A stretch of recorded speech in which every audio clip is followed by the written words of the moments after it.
Welcome, everybody. This is Ava filling in for John. Welcome to Murtech.com's Daily News Update Extra.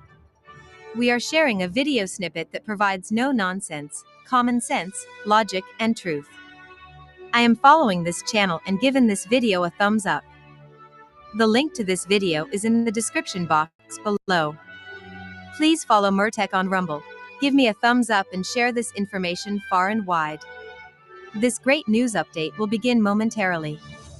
Thank you and may God bless.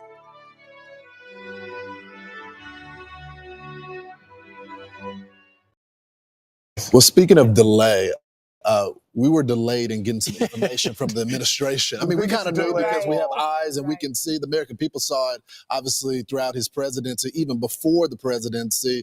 But the administration, the former administration officials, have this new line of defense. I was raised, when you say an apology, you don't say but they say they did it but because that they were fearful of democracy and Donald Trump. Meanwhile, they did something that was totally undemocratic, which had non-elected officials running the country. So the Obama bros got together, and this is what they said on the podcast. Watch.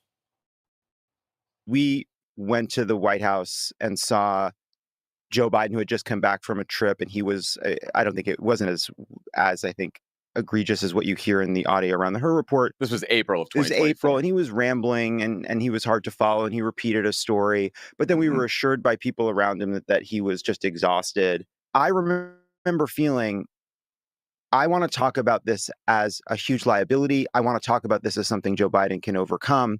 But I'm not going to go so far as to say, I think Joe Biden must drop out. He is too old to be president. A, because I didn't know exactly what was going on behind the scenes. But B, if Joe Biden is the candidate, I want him to win because I care about the country. So I guess this is kind of helpful in that it reaches new people and exposes the story to new people that maybe we haven't been reaching ourselves. But it is kind of amazing to sit back now and think 4 years. I mean, if you read like this book, this new book out, Original Sin by Jake Tapper and Alex Thompson, if you read that book today, for us, it's completely boring. Yeah. It's like you could boil it down to 2 pages, and it's like reading transcripts from everything that we've been talking about for the past 4 years. But you know, and of course, the biggest problem of all is that so many reporters like Jake Tapper and even Alex Thompson to some degree had spent that exact same 4 years trying to stamp out these stories and prevent people from hearing those stories. So that soundbite was John Lovett. He was a former Obama speechwriter, and he was on with Jon Stewart, and he was basically saying we didn't care if this was the worst candidate ever. We were going to do whatever it took to win. And you mentioned the book. Alex Thompson was on with Shannon Bream over the weekend, and he talked about how they had just this cadre of handlers and aides that were running things behind the scenes, people that weren't even elected. Listen. In the book, you quote a longtime Biden aide basically admitting he shouldn't be running again. They said to you on page 85, he just had to win, and then he could disappear for 4 years. He'd only have to show proof of life every once in a while. His aides could pick up the slack. Who would have been running the White House in a second Biden term?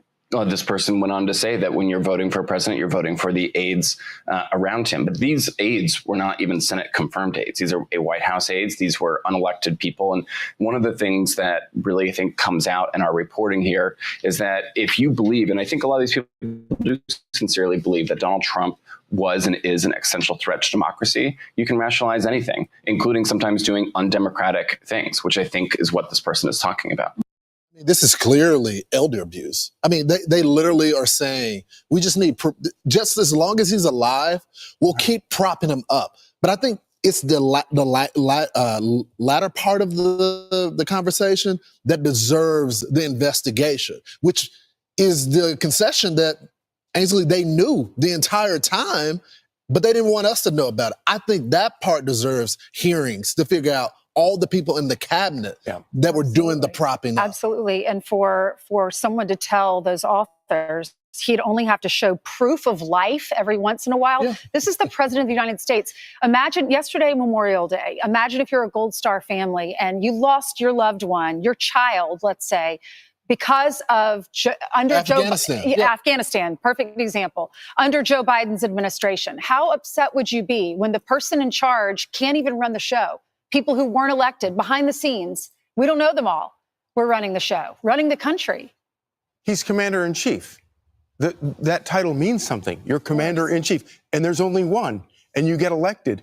That's what it's all about. And after all these years of us getting lectured about democracy, and I think you're exactly right, Lawrence, it's not about Joe Biden. No. It's about everybody that was using him and basically overriding our democracy in order to exercise their own power, even though none of them were elected. I have to be honest. I'm so sorry, Ainsley. Go ahead. I was upset with Joe Biden for a while about all of this because I'm like, you should do the right thing for the country. It's clear here.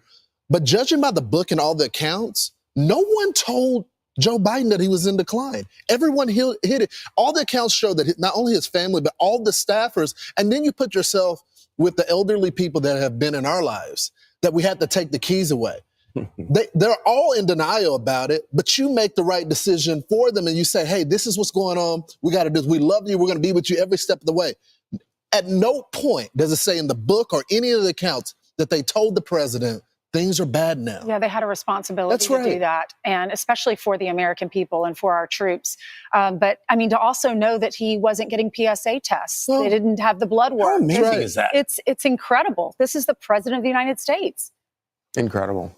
Keeps going. Yep. I'm Steve Doocy. I'm Brian Kilmeade. And I'm Ainsley Earhart. And click here to subscribe to the Fox News YouTube page to catch our hottest interviews and most compelling analysis.